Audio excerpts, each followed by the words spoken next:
Bismillah. Assalamualaikum warahmatullahi wabarakatuh. Bismillahirrahmanirrahim. Alhamdulillahirabbil alamin. Wa bihi nasta'inu ala umuri dunya waddin. Allahumma sholli wa sallim wa barik ala habibina wa syafi'ina sayyidina wa maulana Muhammadin wa ala alihi wa ashabihi wa man tabi'ahum bi ihsanin ila yaumiddin. Amma ba'du. Bismillah. Teman-teman, mari kita lanjutkan lagi ngaji filsafat kita. Semoga teman-teman masih bisa fokus, masih bisa konsentrasi di tengah berbagai problem sosial, budaya, lokal, global yang mungkin membingungkan kita, memburamkan hati kita, mengacaukan kejernihan berpikir kita. Tapi tetap semoga kita tidak lupa untuk terus istiqomah dalam kebaikan-kebaikan yang sudah kita ketahui, termasuk istiqomah dalam nambah wawasan, mencari ilmu. Seperti ngaji-ngaji filsafat yang secara rutin kita selenggarakan tiap Rabu malam. Ya, meskipun masih ternyata dalam situasi serba prihatin karena pandemi ternyata semakin merajalela. Mohon dimaklumi, kajian kita masih dengan format jarak jauh. Semoga tidak mengurangi keasikan kita untuk belajar. Karena seperti yang sering saya sampaikan, kunci penguasa peradaban terletak pada penguasaan ilmu pengetahuan, termasuk filsafat. Jadi ini jalan kita untuk memenuhi amanat dari Allah, bisa menjadi khalifahnya di muka bumi. Baik, teman-teman, malam hari ini kita lanjutkan obrolan kita yang dalam tema akhlak di hadapan alam. Cuma malam hari ini kita agak berbeda. Yang kita bahas ini tidak lagi teknis-teknis atau prinsip-prinsip seperti yang kemarin banyak kita bahas, baik lewat Aldo Leopold maupun Fritjof Capra. Malam hari ini kita mungkin banyak membahas dasar-dasar filosofis cinta kita kepada alam, hubungan kita dengan alam sekeliling kita yang hari ini banyak tidak ideal, kemudian masuk ke ranah agama-agama, khususnya ranah yang lebih berbau sufistik. Ini malam hari ini kita membahas gagasan-gagasan beliau yang beberapa kali juga sudah kita bahas dalam ngaji filsafat, yaitu Sayyid Hussein Nasr. Ini kajian malam hari ini semacam melanjutkan, dulu kita pernah membahas gagasan beliau tentang Saintia Sagra. Nah, malam hari ini semacam implementasi Saintia Sagra dalam hubungannya dengan relasi manusia dan alam. Gagasan-gagasan seperti yang dikembangkan oleh Sayyid Hussein Nasr ini sering nanti disebut sebagai ekosofi atau ekofilosofi. Baik, bismillah kita mulai kajian kita. Saya tidak harus banyak cerita tentang Sayyid Hussein Nasr ini. Di sesi-sesi yang lain saya sudah panjang lebar mengisahkan tentang beliau ini. Yang jelas beliau ini filosof muslim kontemporer yang kelahiran Iran, Persia, dan beliau ini menguasai banyak sekali bidang keilmuan, yo filsafat, yo agama, yo sufi, spiritualitas, musik, seni, arsitektur, sastra, termasuk juga tentang lingkungan. Makanya ada yang menyebut beliau ini seorang polimet. Polimet itu orang yang menguasai banyak sekali cabang keilmuan, yang hari ini mulai jarang. Di dunia modern ini kan orang kalau ngerti banyak ilmu secara sekaligus itu malah diragukan. Orang modern itu lebih percaya spesialis-spesialis yang hanya ngerti satu bidang keilmuan.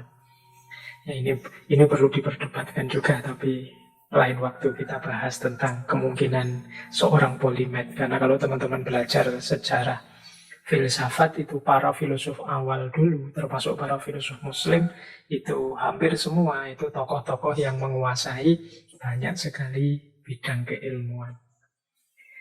Baik, ya, nama saya Hussein Nasr ini mengingatkan kita, beliau ini mungkin kalau di Indonesia ini termasuk kelompoknya habaib. Karena istilah Sayyid ini kan menunjukkan keturunan Nabi lewat jalur Sayyidina Hussein. Kalau yang lewat Sayyidina Hasan nanti dikenal bukan Sayyid tapi Syarif.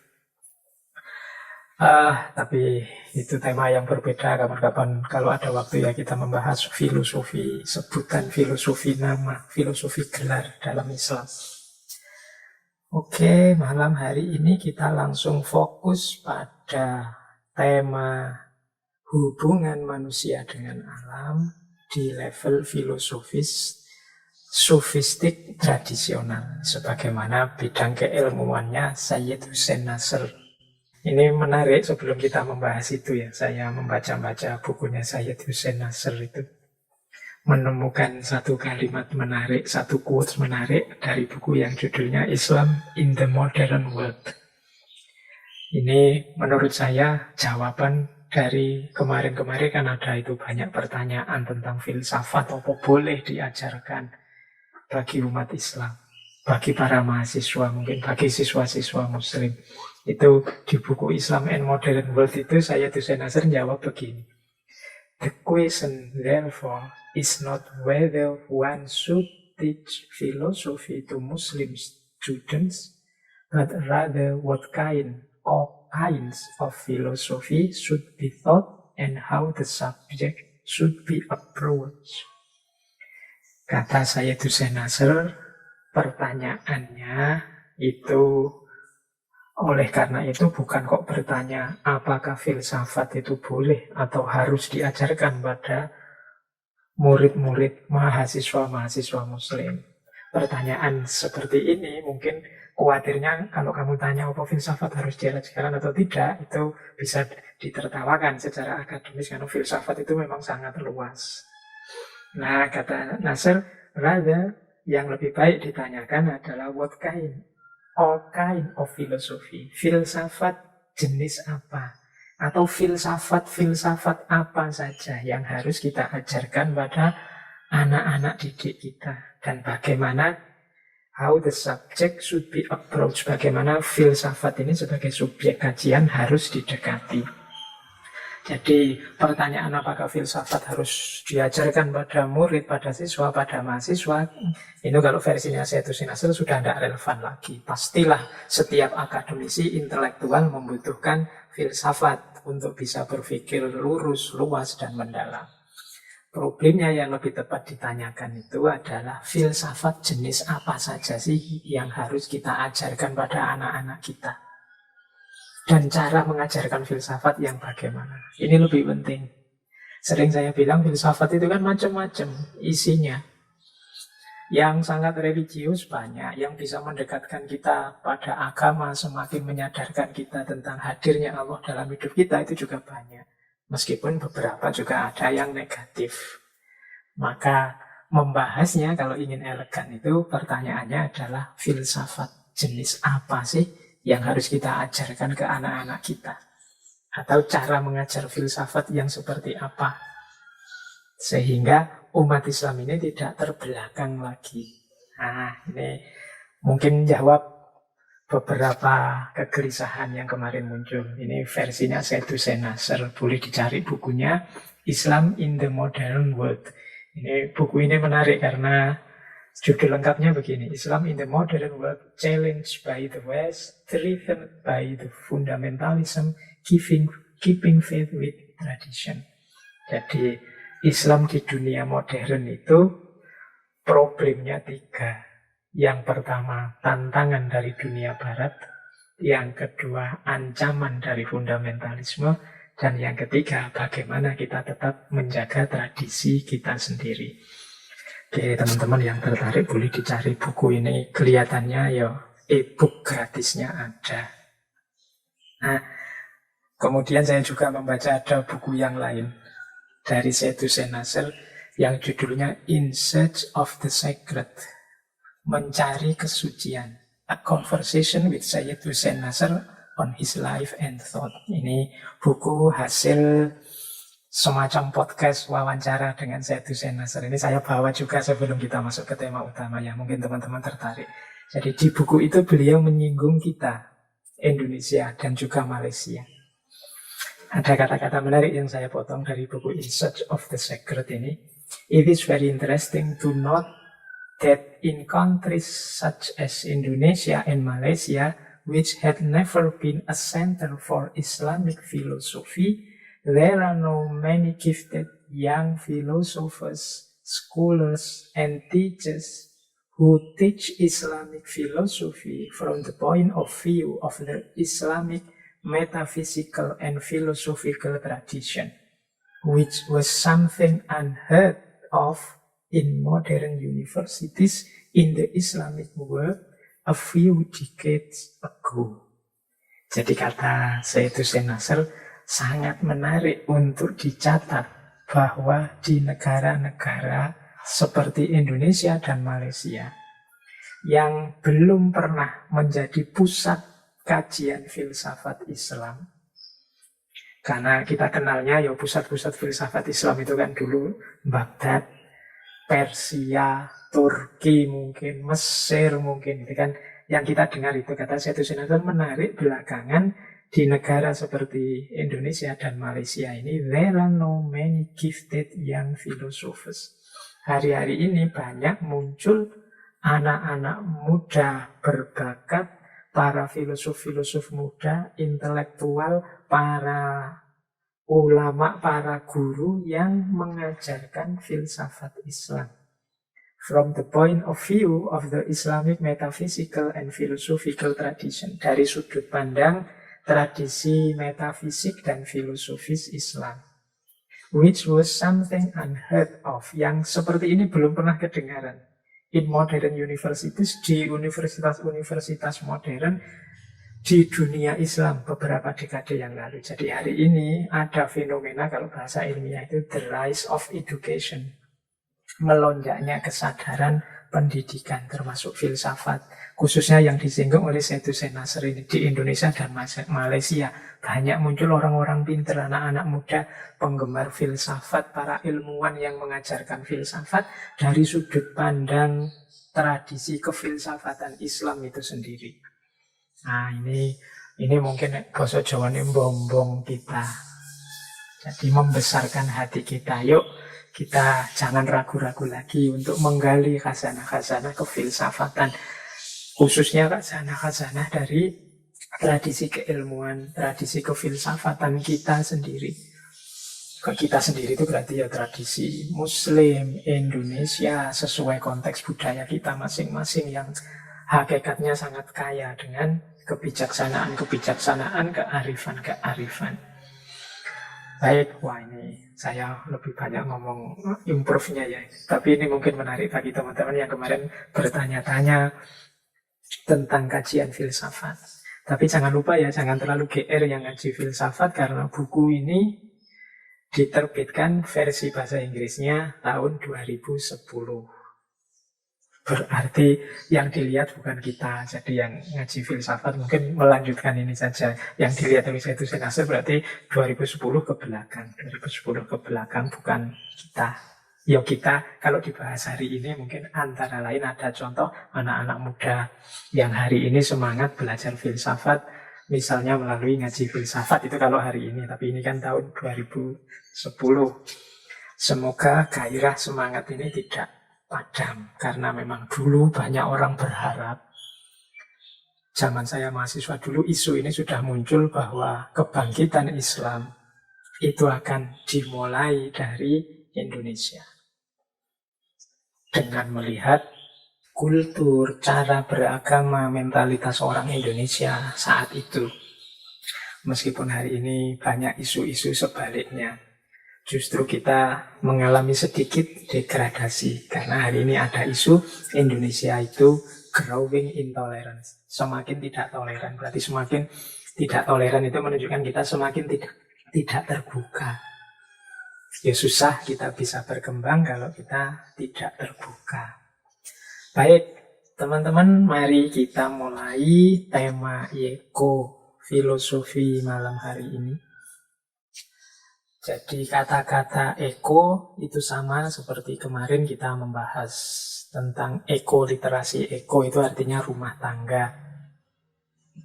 Kalau sofi artinya kearifan, kebijaksanaan. Jadi ekosofi itu kalau secara lettered berarti kebijaksanaan dalam mengelola lingkungan rumah tangga, ekosistem kita.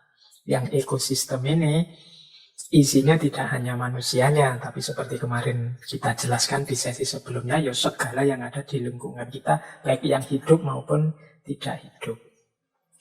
Nah, dalam ekosofi ini berarti ada integrasi antara ekologi. Kalau ekologi dari kata-kata loginya kan berarti dia sejenis ilmu, dengan filsafat. Kalau filsafat ini berarti ada pendalaman, perluasan dengan fokus kearifan, kebijaksanaan. Jadi ekosofi itu ekologi plus filosofi. Nah, ini saya tidak perlu panjang-panjang menjelaskannya. Insya Allah teman-teman sudah paham. Kemudian ekosofi ini positioningnya dalam kajian ekologi sering disejajarkan dengan paradigma ekosentrisme. Jadi karena prinsip-prinsip ekosofi ini sama dengan prinsip ekosentrisme, yaitu manusia bukan satu-satunya makhluk yang punya nilai dan punya kepentingan. Kemudian yang kedua, ya semua makhluk ini punya kedudukan yang sama, punya harga. Tidak hanya manusia. Kalau manusia suka mengedepankan bahwa kita harus punya harga diri, ya segala hal di lingkungan kita itu juga punya harga dirinya masing-masing. Maka memposisikan diri lebih tinggi, lebih kuasa, lebih jago di hadapan apapun di lingkungan kita, itu berarti kita sedang melakukan, kalau dalam agama, tindak namanya kezaliman dan kesombongan. Nah, ekosofi ini sebagaimana yang dikembangkan oleh Sayyid Hussein Nasr, nanti sering juga disebut sebagai ekosufisme. Nah, ekosufisme itu menarik. Semoga lain waktu kita bisa lebih mendalam lagi, meskipun malam hari ini kita sudah masuk ke beberapa isu ekosufisme ini. Ekosufisme itu sufisme yang berbasis ekologi atau kesadaran lingkungan sebagai bagian yang tak terpisahkan dari kesadaran spiritual, atau transformasi dari spiritual consciousness menuju ecological consciousness. Nah, ini sebenarnya tiga, tapi sebenarnya maksudnya sama. Jadi ekosufisme itu bisa dalam bentuk penghargaan kita, penjagaan kita, pelestarian kita terhadap lingkungan sekeliling kita, itu sebagai bagian dari suluk atau laku kesufian.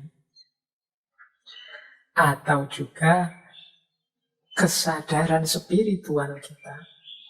Ini manifestasinya antara lain adalah kesadaran lingkungan. Jadi ini sebenarnya mirip, tapi ya maksudnya berbeda. Kalau yang pertama tadi, menjaga lingkungan itu bagian dari suluk. Jadi metode kita untuk mendekat pada Allah itu ya dengan cara antara lain mengamankan, menjaga, melestarikan keseimbangan lingkungan sekeliling kita. Ini juga kebajikan, ini juga laku suluk untuk semakin membuat kita dekat dengan Allah. Atau sebaliknya, kelakuan kita yang baik terhadap alam, terhadap lingkungan, itu adalah hasil suluk kita yang sukses. Ketika kita suluk ini kan melakukan perjalanan sampai orang memuncak, mengalami makrifat, kesadaran spiritual. Buahnya kesadaran spiritual ini adalah perilaku kita yang positif, yang konstruktif, yang baik kepada lingkungan. Jadi kalau di yang pertama tadi kebaikan lingkungan itu bagian dari suluk, kalau di definisi kedua ini baik kita pada lingkungan itu buah kesuksesan kita melakukan suluk. Kalau di yang pertama, jalan kita mendekat pada Allah adalah dengan berintegrasi secara harmonis dengan lingkungan. Kalau di yang kedua, hasil dari upaya kita mendekat ke Allah adalah kesadaran kita untuk menyatu berintegrasi dengan lingkungan. Inilah yang disebut ekosufisme. Jadi ini cabang-cabang keilmuan yang berhubungan dengan ekologi yang hari ini marak dan populer. Terus kita lanjutkan. Nah, kita awali dari kegelisahannya Syed Hussein Nasr. Mengapa sih beliau yang concern dengan sufisme, dengan wawasan-wawasan kearifan tradisional perennial, objek yang beliau bidik pertama-tama itu lingkungan. Kata Syed Hussein Nasr begini, siapapun yang sadar akan situasi dunia modern pasti tahu bahwa masalah paling mendesak setidaknya di level material yang dihadapi manusia adalah krisis lingkungan. Hancurnya keseimbangan antara manusia dengan lingkungan alamnya.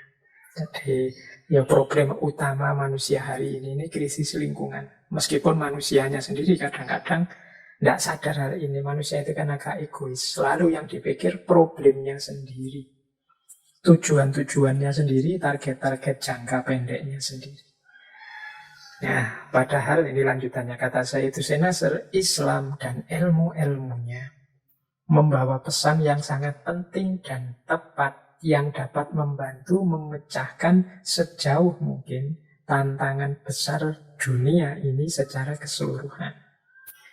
Ya kita ini ada di problem krisis lingkungan, tapi solusinya sebenarnya sudah ada. Bahkan boleh dikatakan sudah banyak. Tinggal kita mau atau tidak menghidupkannya, termasuk dari perspektif Islam. Namun sayangnya pesan ini hanya mendapat sedikit perhatian dari Muslim modern sampai saat ini. Jadi perhatian yang sedikit ini problem. Bahkan saya rasa hari ini banyak orang-orang yang apatis. Apatis itu tidak percaya lagi dengan wacana-wacana seperti ini. Bagi dia alam ini sudah terlanjur rusak dan manusianya memang sudah terlanjur rusak. Jadi tidak mungkin lagi diperbaiki. Semoga yang mengikuti ngaji malam hari ini tidak ada yang punya mental apatis ini ya, karena tidak ada yang terlambat meskipun kita sebenarnya sudah agak terlambat. Mari kita mulai, kita reformasi hidup kita. Kita tidak lagi egois tapi juga berbagi perhatian, berbagi rasa dengan lingkungan sekeliling kita. Dan ini ajaran untuk memperhatikan alam ini sebenarnya bisa kita temukan di mana saja, termasuk dalam Islam, termasuk dalam adat, budaya, tradisi lokal, termasuk dalam filsafat-filsafat yang besar, yang global itu semuanya kita temukan. Hanya saja memang perhatian kita yang kurang. Ya memang kelakuan manusia itu sering membuat kita putus asa, tapi semoga kita tidak seputus asa itu sehingga sampai putus harapan, tidak mungkin lagi situasi diperbaiki. Mari kita mulai pelan-pelan. Nah, akar masalahnya kata Syed Hussein Nasr, buktinya apa sih kok Syed Hussein Nasr mengatakan problem kita hari ini lingkungan? Buktinya adalah kita hari ini, manusia modern hari ini itu cirinya adalah cemas. Kita ini kan kalau mulai berpikir serius tentang kehidupan di muka bumi ini, biasanya terus hasilnya cemas. Kita cemas nanti ada perang yang menghancurkan segalanya. Kita cemas krisis lingkungan, polusi udara, air yang cemar. Kita cemas dengan kelangkaan sumber daya alam, kita cemas dengan problem. Pokoknya banyak, kita isinya cemas-cemas. Ini kira-kira cucuku, keturunan yang kesekian masih bisa menikmati ini apa enggak ya, masih bisa ketemu air bersih apa enggaknya, masih udaranya masih jernih apa enggak, dan macam-macam. Kita hari ini banyak cemas. Ini saja sudah menunjukkan bukti ini problem besar kita hari ini. Jadi buktinya ya manusia modern itu hidupnya serba cemas. Kita hampir 2 tahun ini kan isinya cemas terus. Khawatir kita punah gara-gara pandemi. Oke, nah, berarti ada masalah memang dengan kehidupan kita selama ini. Kata Sayyidina Nasr, sumber masalahnya itu bukan karena kita ini under development, kita ini terbelakang, tapi justru manusia itu over development, terlalu sangat maju. Mikirnya kemajuan, temuan baru, inovasi terus menerus sampai lupa dengan manfaat, maslahat, relevansi, kesinambungan, dan lain sebagainya. Kita ini mikirnya pingin maju terus, temuan baru, inovasi baru. Nggak pernah mikir efeknya, manfaatnya, bahayanya. Jadi ternyata sumbernya bukan under development, tapi over development. Bukan karena kita ini nggak ngerti apa-apa, terbelakang, tapi kita terlalu maju. Jadi banyak temuan-temuan, ya memang baru sih, sebelumnya tidak ada, tapi ternyata efeknya banyak negatifnya. Nah, itu analisisnya Sayyidina Nasr. Nah, akarnya apa problem overdevelopment ini? Akarnya adalah polusi jiwa manusia modern. Dari mana polusi jiwa itu muncul? Dari orang modern sendiri yang cara berpikirnya menyingkirkan yang metafisik, menyingkirkan yang ilahiyah, menyingkirkan hal-hal religius, spiritual dari kehidupannya.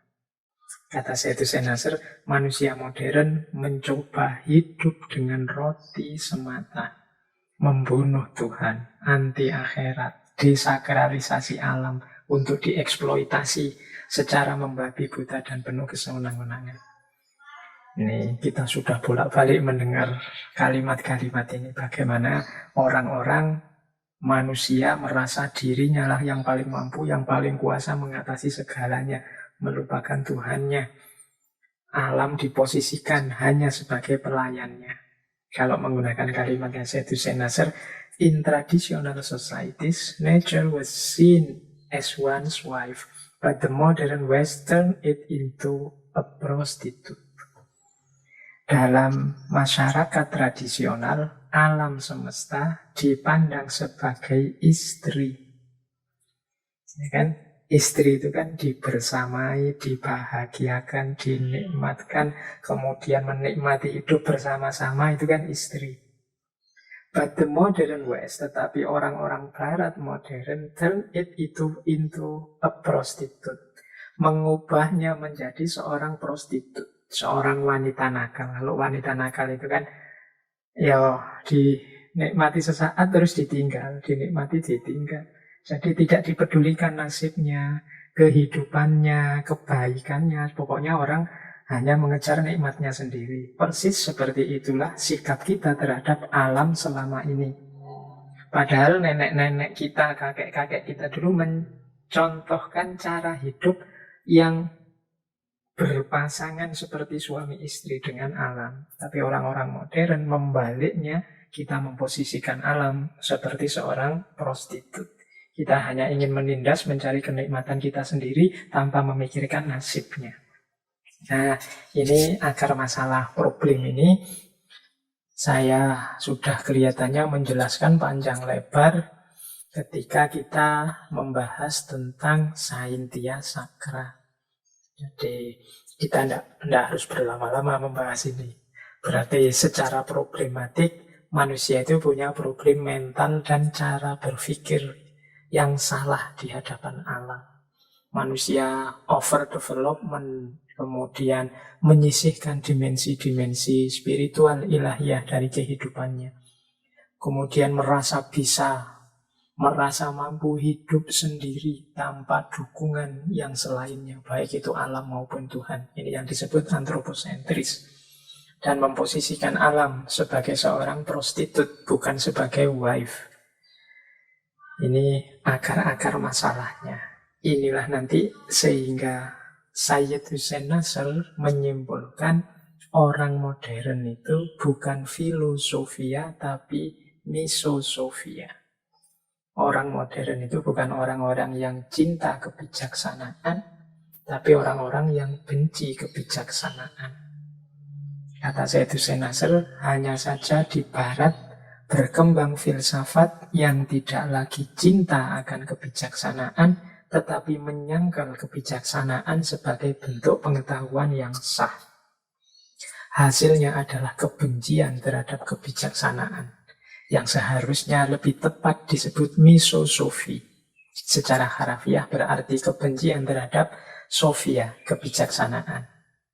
Dan inilah karakter manusia modern yang saya sebut tadi dengan kelemahan-kelemahannya. Orang-orang modern cenderung mendewakan sainsnya, mendewakan akal pikirannya. Ini nanti yang disebut oleh Seydoux Nasr sebagai saintisme. Manusia dianggap valid cara berpikirnya kalau mengikuti standar-standar, cara-cara, prosedur yang mereka sepakati dan mereka anggap sebagai ini yang ilmiah, ini yang masuk akal, inilah sains. Yang tidak cocok dengan standar-standar itu kemudian dianggap sesuatu yang meaningless. Meaningless itu tidak ada artinya, tidak ada gunanya, tidak masuk akal, tidak ilmiah. Kita kan sering mengkeret, kita sering minder kalau sudah dicap, ini tidak ilmiah, ini omong kosong saja. Ini cuma pseudosains, tidak kayak sains dan seterusnya. Jadi bukan filosofi ya, bukan cinta kebijaksanaan, tapi justru misosofi. Jadi bukan berarti sains itu salah, tapi sains yang dikembangkan dengan cara misosofia, membenci kebijaksanaan-kebijaksanaan yang dianggap tidak cocok dengan sains. Sehingga manusia terus wawasannya jadi semakin menyempit, semakin reduktif. Inilah yang disebut misosofia. Kita hari ini kan juga sering begitu.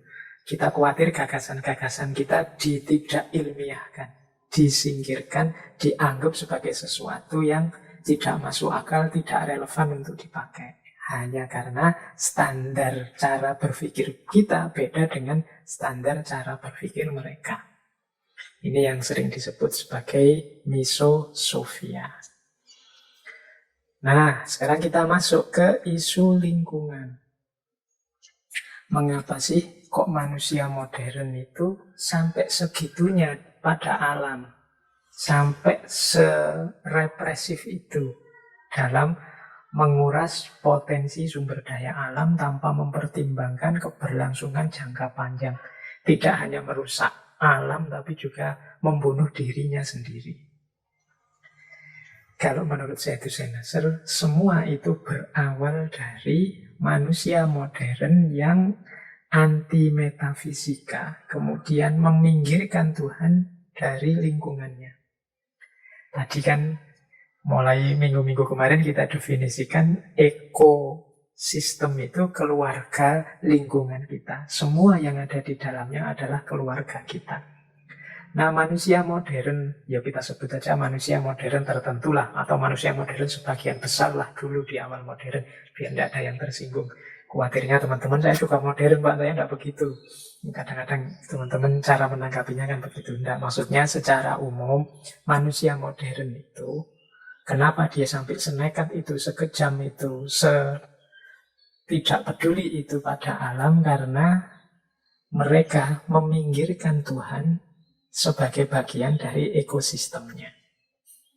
Jadi mereka menyisihkan lingkungan ilahiyah. Mereka melihat lingkungan itu ya hanya materi, baik hidup maupun tidak hidup yang ada di sekelilingnya. Jadi mereka tidak melihat bahwa apapun yang ada di sekelilingnya itu adalah anugerah Tuhan atau manifestasi dari hadirnya Tuhan. Jadi kalau versinya Seydoux Nasr, justru akar pertama mengapa manusia itu kemudian kok lepas kontrol menjadi zalim terhadap alam lingkungan sekelilingnya, karena mereka menyingkirkan Tuhan sebagai bagian keluarga ekosistem, menyingkirkan yang sakral, yang ilahiyah dari bagian lingkungan. Nah, ini yang terjadi. Ini kalau ada yang tanya, apa masyarakat tradisional? Tidak begitu Pak. Ya kalau dari masyarakat tradisional kan sering kita lihat praksis-praksis kearifan spiritual sehubungan dengan alam. Manusia, orang-orang tradisional lama itu kan punya kearifan tersendiri untuk menghadirkan Tuhan dalam ekosistemnya. Coba lihat Jawa zaman dulu ya. Itu ada misalnya di setiap benda, di setiap mungkin binatang, tumbuhan, benda apapun, di situ dianggap ada dayanya, ada kekuatan spiritualnya, sehingga tidak boleh sembarangan, tidak boleh. Orang dulu kan punya pandangan-pandangan begitu. Ini sakral, ini tabu, ini tidak boleh. Ini berarti masih ada sakralitas, masih ada lingkungan spiritual dalam ekosistem.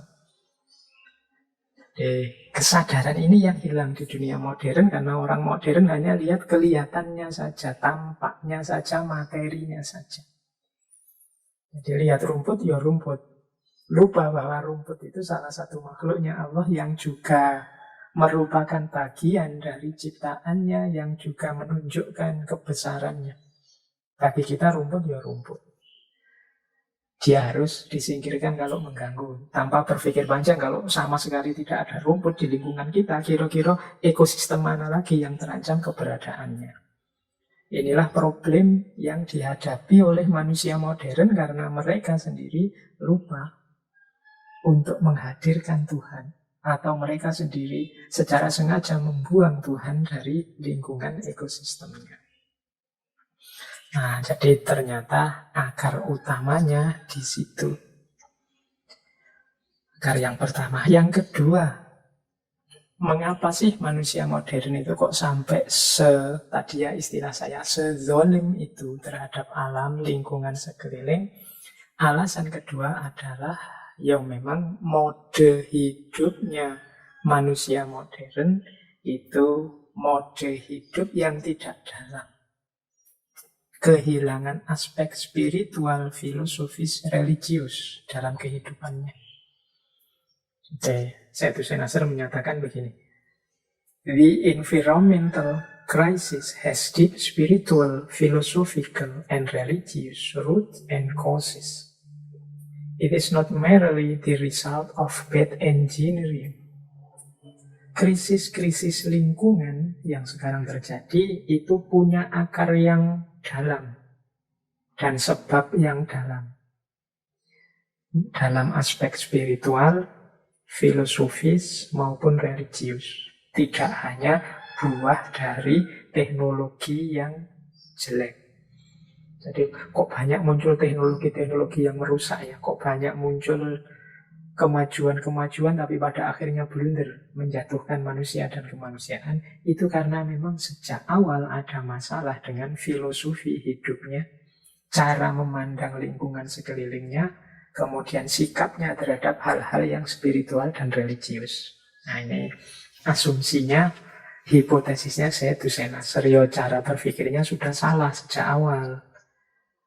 Yang diperhatikan hanya aspek materi, fisik, positivistik. Melupakan masih ada yang spiritual, philosophical, religius.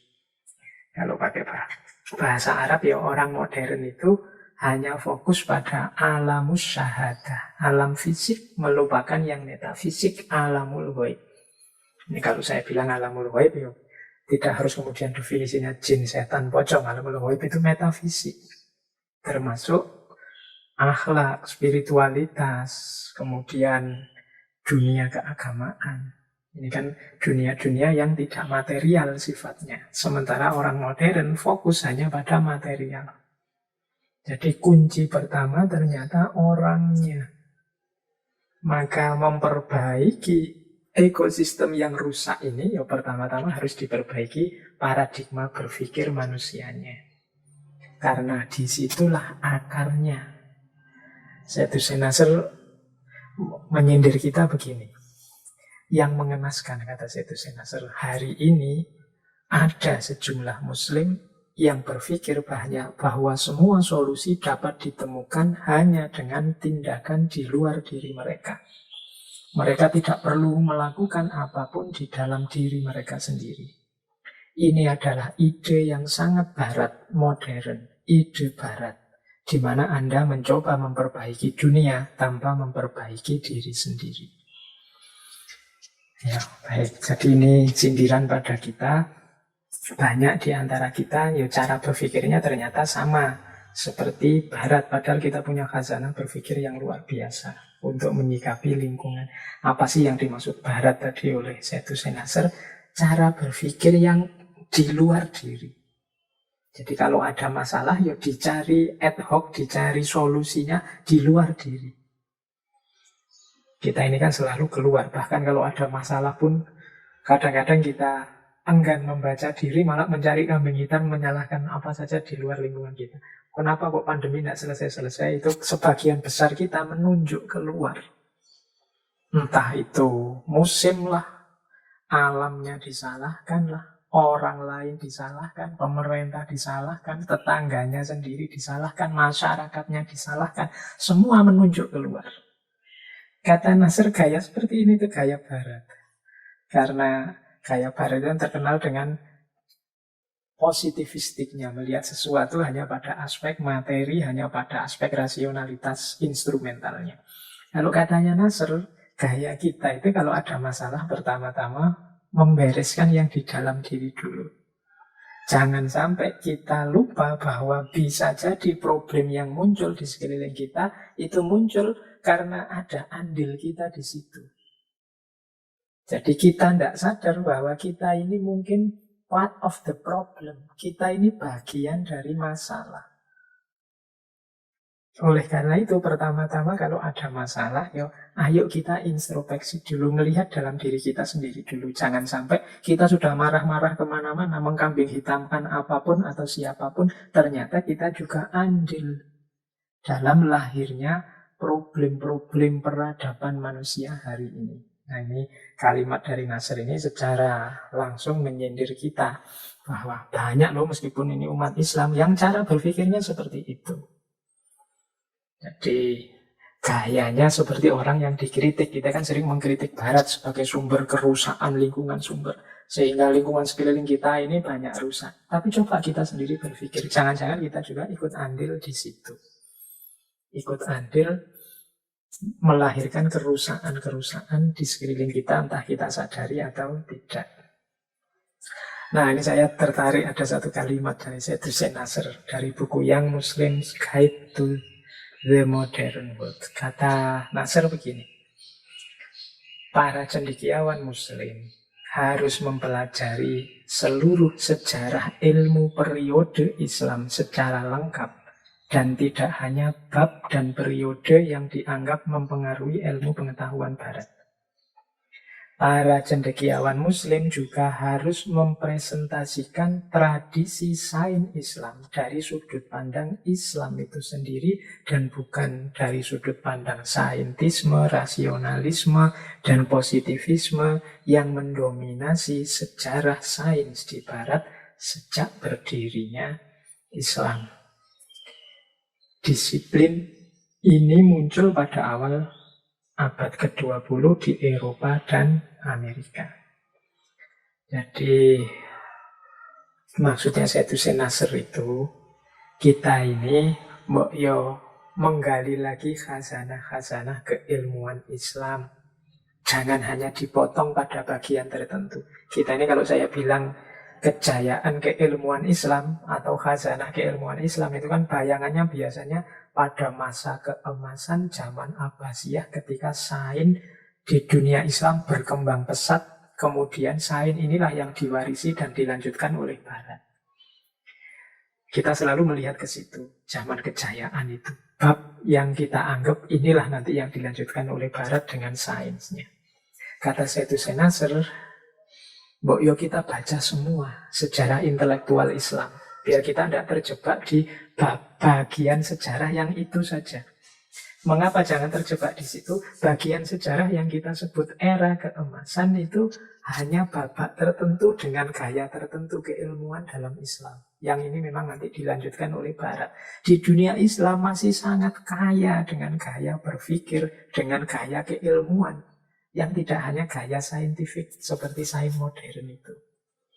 Kita masih punya Persia, kita masih punya tradisi mistik, tradisi fikih, tradisi kalam yang sangat luas yang tidak sesederhana era keemasan dengan perkembangan sainsnya. Nah, ini yang oleh Syed Hussein Nasr disebut nanti tradisi. Kita punya tradisi keilmuan yang jauh lebih luas. Kalau kita hanya melihat bagian itu saja dalam sejarah Islam, misalnya kita bangga loh, Ternyata Al-Jabar itu dari kita punya Al-Khawarizmi dengan matematikanya, kita punya ini kan bagian-bagian sains saja yang nanti dikembangkan di abad 20 oleh Eropa dan Amerika, oleh Barat. Kata Syed Hussein Nasr, mbok yo kita belajar babak keilmuan yang lain dalam sejarah Islam. Toh Islam ini kaya sekali dengan tradisi keilmuan. Tidak hanya itu. Kalau kita hanya melihat di situ, khawatirnya ya kita merasa inferior, kita merasa tidak punya akar tradisi keilmuan, kita merasa kalah oleh Barat. Padahal kalau kita bisa menghidupkan lagi kekayaan khazanah tradisi yang justru penuh dengan kearifan-kearifan di dunia ilmiah Islam, mungkin di situ kunci bangkitnya lagi kejayaan Islam. Nah, ini ya PR kita ya. Karena kita ini sering sekali lupa dengan kekayaan tradisi budaya kita sendiri. Oke, teman-teman, ini sindiran dan juga masukan dari Syed Hussein Nasr. Mengapa kok kemudian sikap kita terhadap alam ini agak kacau ya? Karena ternyata kita sendiri yang keliru menggunakan cara berpikir atau paradigma berpikir. Baik, kita awali sekarang. Nah, terus gimana cara memahami alam yang tepat? Ini Syed Hussein Nasr menunjukkan ini loh beberapa model berpikir, model filosofi yang positif, konstruktif terhadap alam. Yang pertama, untuk memahami alam, Syed Hussein Nasr mengajukan, mari kita pahami makna universal Islam. Makna universal Islam itu kan makna kepasrahan kepada Tuhan. Jadi justru ciri utama nanti ekologi dalam Islam itu adalah relasinya tidak hanya manusia dengan ekosistemnya, tapi ada satu variabel yang sering dilupakan, yaitu Tuhan. Memahami makna universal Islam itu seperti apa? Makna universal Islam itu secara umum ada 3, kata Syed Hussein Nasr. Yang pertama adalah kepasrahan, kepatuhan kita sepenuhnya kepada Allah, pada Tuhan. Yang kedua, kita terima sepenuhnya segala ketetapan Allah melalui fitrah-fitrah, sunnatullah, kodoknya terhadap alam semesta. Dan yang ketiga, seorang muslim itu selalu menghubungkan isinya alam semesta, segala peristiwa dalam hidupnya dengan keberadaan Allah. Berarti ketika kita berhadapan dengan alam, sebagai muslim sejati kita harus menerapkan 3 ini. Yang pertama apa? Yang pertama itu patuh dan pasrah. Jadi patuh dan pasrah itu ya ilustrasinya kita ini kan oleh Allah ke muka bumi ini ada amanat-amanat sebagai hambanya, sebagai khalifahnya. Kita harus momong diri kita sendiri dan juga momong lingkungan kita. Ini amanat dari Allah. Dan kita pasrah, sami'na wa ata'na. Itulah Islam. Yang kedua, Allah ini kan menetapkan berbagai sunnatullah dalam hidup ini. Baik berhubungan dengan manusia maupun berhubungan dengan alam. Ada rumus-rumusnya, ada patokan-patokannya. Ini namanya sunnatullah. Kita terima sunnatullah itu, kita pedomani, kita manfaatkan untuk mengelola hidup kita. Itulah Islam. Jadi kepasrahan kita, penerimaan kita terhadap segala ketetapan Allah. Jadi ekosistem lingkungan di mana kita hidup ini kan amanat-amanat Allah yang harus kita kelola. Masing-masing anggota ekosistem ini punya karakter sendiri, punya wataknya sendiri, punya cirinya sendiri. Ya kita terima, kita pahami, dan kita penuhi. Itulah Islam. Misalnya di lingkungan kita ini ada tumbuhan apa, ada binatang apa yang hadir, kita harus ngerti sunnatullah semuanya, kemudian kita penuhi. Oh, di rumah saya ada kucing, Mbak. Kalau kucing itu makanannya ini, kan sunnatullahnya. Kalau ikan makanannya ini. Kalau tanaman ini harus kena matahari. Kalau yang itu harus tidak kena matahari. Kalau ini disiram 2 kali, kalau itu disiramnya sekali. Ini sunnatullah yang harus kita pahami dan kita terima. Dan kita penuhi hak-hak semua yang ada di ekosistem kita sesuai sunnatullahnya, itulah Islam. Dan yang ketiga, Islam itu berarti apapun isinya ekosistem kita saat kita berinteraksi dengan mereka. Jangan berhenti di mereka atau berhenti di kita, sambungkan selalu dengan hadirnya Tuhan. Tuhan yang selalu mengawasi, Tuhan yang selalu menjadi bagian dari alam semesta, Tuhan yang ada di mana-mana dan lain sebagainya. Jadi ekosistem kita, lingkungan kita dengan segala isinya, hakikatnya menunjukkan hadirnya Tuhan, menunjukkan adanya Tuhan yang maha kuasa, yang maha indah, yang maha segalanya. Itulah Islam. Berarti seorang Muslim itu ketika berhadapan dengan alam, dia harus melakukan 3 hal. Menjalankan amanat Allah sebagai khalifahnya. Kepasrahan total terhadap tugas dan tanggung jawab yang diberikan oleh Allah. Kemudian yang kedua, menerima dan memenuhi segala hal yang ada di lingkungan sekeliling kita sesuai fitrah atau sunnatullahnya. Dan yang ketiga, menjadikan semua yang ada di ekosistem itu jalan kita untuk semakin dekat, untuk selalu ingat kepada Allah. Inilah makna universal Islam kalau dihubungkan dengan relasi kita dengan alam, cara kita memahami alam. Nah, ini cara pertama. Jadi untuk memahami alam lewat 3 jalur tadi. Cara kedua, kata Sayyidina Nasr. Nah, untuk memahami sunnatullah tadi seperti apa, Pak? Jalannya, kata Sayyidina Nasr, ada 2. Maka itu untuk bisa kita memenuhi tugas sebagai khalifah, tugas mengelola alam, paham sunnatullah itu apa saja, kita harus mau membaca ayat-ayatnya Allah. Nah, ini yang sering saya sampaikan. Ayat-ayat Allah itu ada 2. Ada ayat-ayat qauli, ada ayat-ayat kauni. Ada ayat-ayat tadwini, ada ayat-ayat takwini. Nah, ada 2 pedoman untuk kita memahami sunnatullah, yaitu membaca ayat-ayatnya. Yang pertama ayat tadwini. Tadwin itu ayat yang dikodifikasi, yang dijilid, yang ditulis. Adanya dalam Al-Quran. Bentuknya tertulis, isinya huruf-huruf. Cara menggali maknanya pakai Iqra. Dari situ kita dapat pengetahuan dan kesadaran tentang ketuhanan. Nah, ini bacaan pertama. Ayat tadwini Al-Quran. Nah, di situ juga banyak petunjuk, banyak isyarat tentang bagaimana cara kita bersikap di hadapan alam. Ini yang gaya pertama, ayat-ayat pertama. Tapi jangan lupa juga ayat-ayat tadwini itu 50%. 50%-nya lagi ayat-ayat takwini.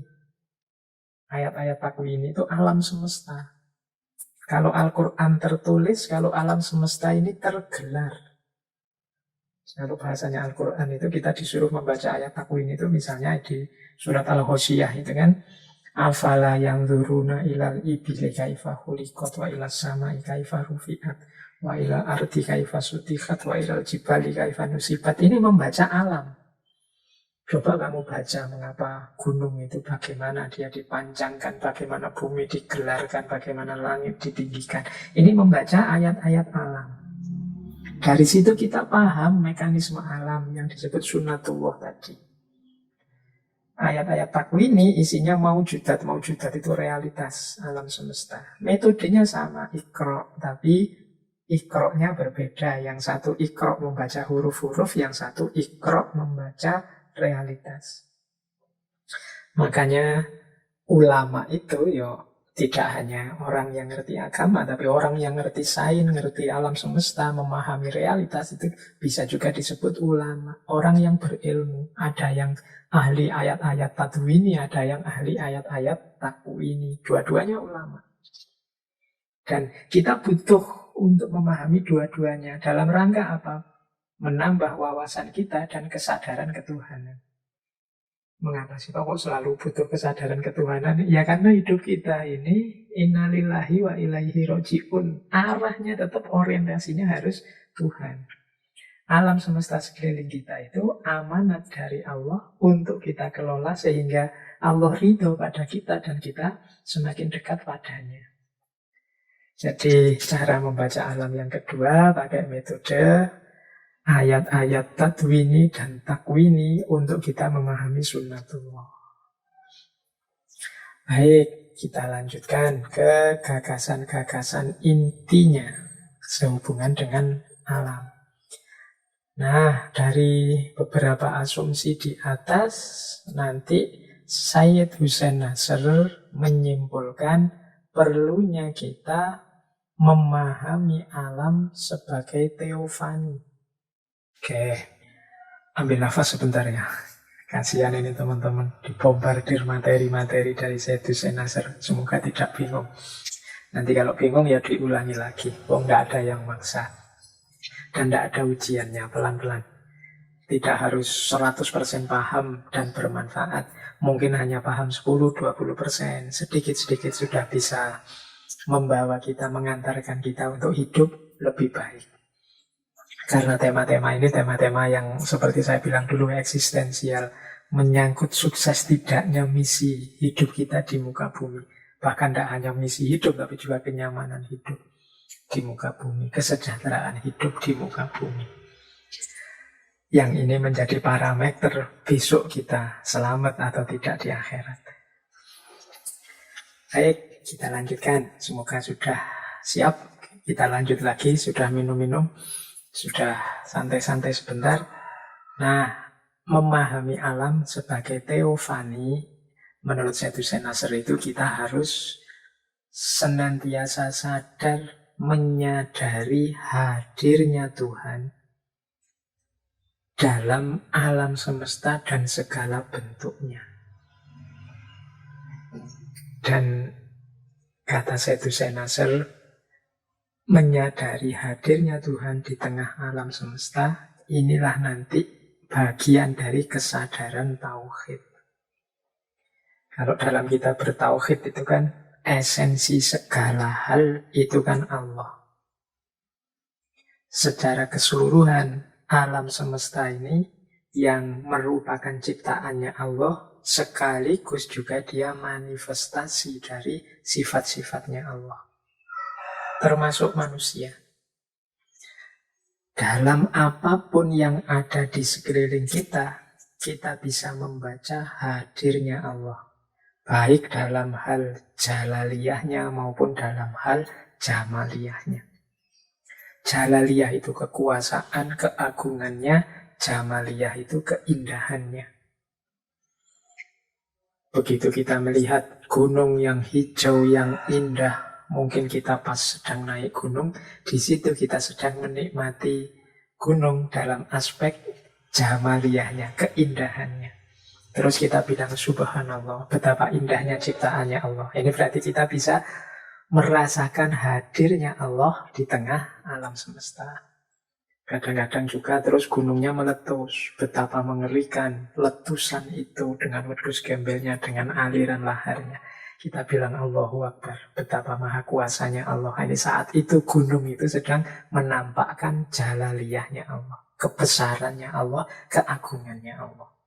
Berarti saat gunung itu sedang indah, kita bisa menikmati dan merasakan hadirnya Allah. Saat gunung itu menampakkan keperkasaannya, juga kita bisa merasakan hadirnya Allah dalam ciptaannya yang namanya gunung.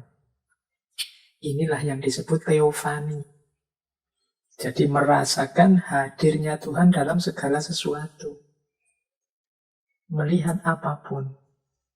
Baik yang jenisnya indah-indah maupun yang jenisnya dahsyat-dahsyat. Kalau melihat yang biasa-biasa, Pak, menurut saya tidak indah juga tidak dahsyat. Mungkin engkau kurang teliti, bacaanmu kurang dalam. Lah Pak, wong ini cuma kucing aja biasa, saya tahu tiap hari ketemu dahsyatnya apa, indahnya apa. Coba kamu masuk lebih dalam lagi. Mungkin lewat jalur takwini atau lewat jalur takwini coba kamu pelajari. Bagaimana mekanisme hidup sunnatullah, hidup seekor kucing. Mungkin kamu akan ketemu kedahsyatannya. Akan banyak cerita-cerita dahsyatnya karakter perilaku seekor kucing. Misalnya ada kucing yang tahan dalam kotak selama sekian waktu tidak mati-mati, ada yang bisa selalu menemukan tuannya lagi, macam-macam. Itu kan kedahsyatan seekor kucing. Begitu kita sadar kedahsyatan hidupnya, terus kita ingat pada yang menakdir itu, yang menciptakan itu. Jadi adanya segala sesuatu menyadarkan kita, menghadirkan Tuhan dalam diri kita. Ini membaca alam sebagai teofani. Jadi apapun yang kita lihat, mari kita kemudian masuk ke ranah ilahiyah. Sadar akan hadirnya Tuhan. Betapapun kan segalanya diciptakan oleh Allah. Dia hadir karena izinnya Allah. Itulah memposisikan alam sebagai teofani. Kalau kita ada dalam kesadaran teofani ini, ya pastinya kita tidak sembarangan lagi untuk menjajah alam hanya menuruti keinginan egois kita. Ini sebenarnya teorinya sederhana, tidak terlalu jelimet. Hanya saja untuk prakteknya kita butuh istiqomah. Kita butuh keseriusan, kita butuh kesadaran yang terus-menerus. Sampai nanti terbiasa. Makanya para wali itu kadang-kadang ada yang diceritakan dari mulutnya selalu muncul kalimat-kalimat baik, kalimat-kalimat thayyibah. Subhanallah, alhamdulillah, Allahu akbar. Ini karena kesadaran ilahiyahnya sudah hidup dan istiqomah dalam dirinya. Melihat apapun yang hadir dan muncul adalah Allah. Yang hadir dalam pikiran, dalam batin, di mulut selalu saja tentang Allah. Nah, ini berarti kalau hubungannya dengan alam, berarti memposisikan alam sebagai teofani. Sebagai manifestasi dari sifat-sifat Tuhan, manifestasi kehadiran Tuhan. Oleh karena itu nanti ada beberapa pandangan tentang sifat-sifat Allah menurut Syekh Hussein Nasr yang penting kita sadari sehubungan dengan alam semesta ini. Yang pertama adalah huwal awalu wal akhiru wal zahiru wal batinu, dan juga al-muhit. Allah itu yang awal, yang akhir, yang tampak, yang tersembunyi, dan yang meliputi. Ini sifat-sifat asma-asma Allah yang harusnya kita hidupkan, kita sadari waktu kita berinteraksi dengan ekosistem kita, lingkungan sekeliling kita. Jadi Allah itu yang awal dan yang akhir. Yang awal dan yang akhir itu bisa kita maknai segalanya, sumbernya dari Allah. Semua ini munculnya semuanya karena dari Allah, asal-usulnya dari Allah, dan nanti berakhir semuanya juga pada Allah. Jadi wal awalu wal akhiru. Berarti melihat apapun di sekeliling kita, misalnya melihat tumbuhan, melihat binatang-binatang, melihat keindahan lingkungan kita, kita sadar bahwa ini semua sumbernya dari Allah, dan pada akhirnya nanti semuanya juga kembali pada Allah. Wal awalu wal akhiru. Termasuk diri kita sendiri. Mungkin kita pas lagi ngoco, berkaca, lihat wajah kita yang sudah mulai menua, atau usia kita yang bertambah. Itu ya ada kesadaran huwal awalu wal akhiru. Semua yang aku rasakan, aku nikmati hari ini, sumbernya semuanya dari Allah, dan nanti pasti akan kembali ke Allah lagi. Nah, ini kesadaran yang harusnya kita munculkan. Jadi melihat apapun, kita sadar bahwa huwal awalu wal akhiru. Darinya lah semua bermula, dan padanya lah semua nanti akan berakhir. Melihat sesuatu yang indah, subhanallah, wal awalu wal akhiru. Keindahan ini asalnya dari Allah, dan pada akhirnya nanti akan kembali juga pada Allah. Kedahsyatan ini akhirnya kembali kepada Allah, semula awalnya dari Allah. Pandemi ini wal awalu wal akhir. Awalnya Allah yang menetapkan, menghadirkan pandemi ini, dan nanti pasti akan kembali ke Allah. Tidak mungkin selamanya, tidak mungkin abadi. Satu-satunya yang abadi ya hanya Allah. Hidup di dunia ini sifatnya berputar. Kalau pakai istilah Jawa, cokro manggilingan. Tidak akan mungkin tidak enak terus, dan tidak akan mungkin juga enak terus. Semuanya tentatif, dan semuanya berawal dari Allah, kembali ke Allah. Kemudian Allah juga adz-dzahiru wal batin. Allah yang tampak dan yang tersembunyi. Yang zahir tampak ini ya jangan salah paham. Itu seperti tadi. Allah itu menampakkan dirinya lewat ciptaannya, menampakkan sifat-sifatnya lewat makhluknya. Sehingga ketika kita melihat sesuatu kemudian muncul kesadaran, wah ini dari Allah. Itu kan level zahirnya sesuatu mengingatkan kita kepada Allah. Dan juga tersembunyi ya kita tidak tahu Allah itu seperti apa. Laisa kamitslihi syai'un. Jadi ini seperti kontradiksi. Kok ada tampak sesuatu yang maha tampak, tapi kok sekaligus maha tersembunyi. Maha tampak manifestasi-manifestasi keberadaannya. Apapun yang ada di sekeliling kita, di muka bumi, di alam semesta ini adalah manifestasi dari keberadaan Allah. Sekaligus Allahnya sendiri maha tersembunyi. Jadi kita sama sekali tidak tahu apalagi tentang zatnya. Jadi itulah adz-dzahiru wal batinu. Allah yang tampak di mana-mana, tapi sekaligus maha batin. Sama sekali tidak tampak. Dan yang terakhir, Allah yang maha meliputi. Kalau ini sebenarnya lanjutan dari yang tampak tadi. Mengapa sih Allah kok maha tampak, kelihatan di mana-mana? Ya karena Allah itu meliputi. Bikulli syai'in muhit. Allah ada di mana-mana. Ainama tuwalu fasamma wajh Allah. Jadi kemanapun engkau berpaling, di situ engkau lihat Allah. Lihat Allah itu tidak harus kok kemudian, oh ini toh Allah itu ya kayak lihat yang material, ya pasti tidak begitu. Tapi kalian memalingkan wajah kemanapun, di situ ada manifestasi kehadiran Allah. Baik dalam aspek jalaliyah, keagungannya, maupun dalam aspek jamaliyah, keindahannya. Yuk kita lanjutkan lagi. Nah ini memperjelas tadi kehadiran Allah. Sayyid Hussein Nasr punya istilah Al-Hadarat Al-Ilahiyah Al-Khomsah.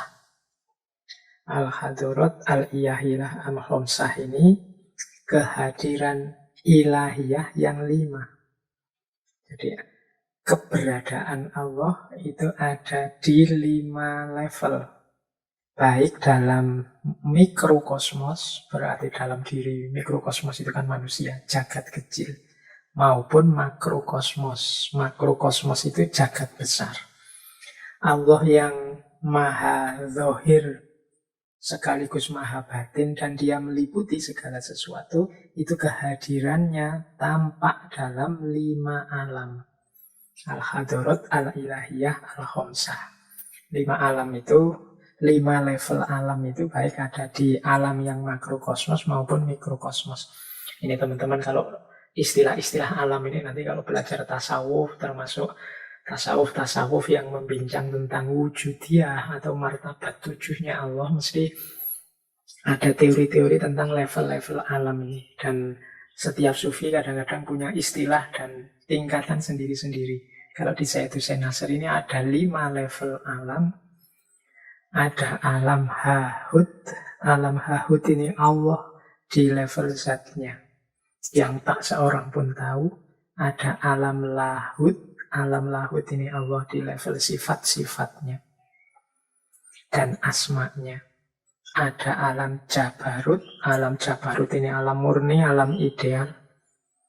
Ada alam malakut.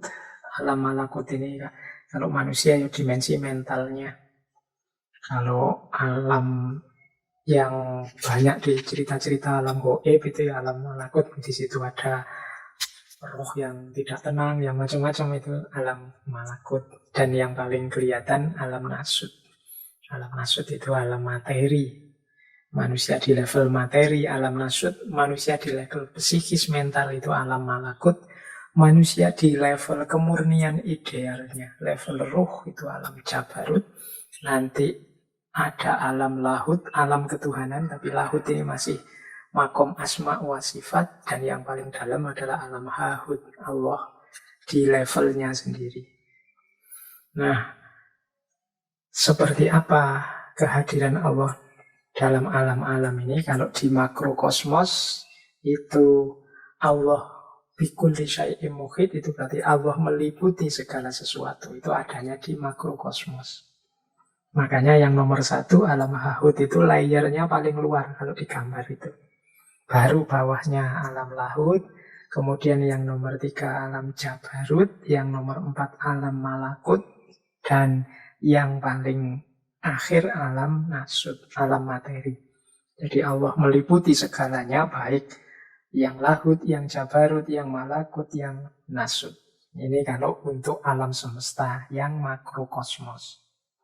Kalau untuk yang mikrokosmos, nah mikrokosmos ini berarti manusia. Prosesnya dibalik.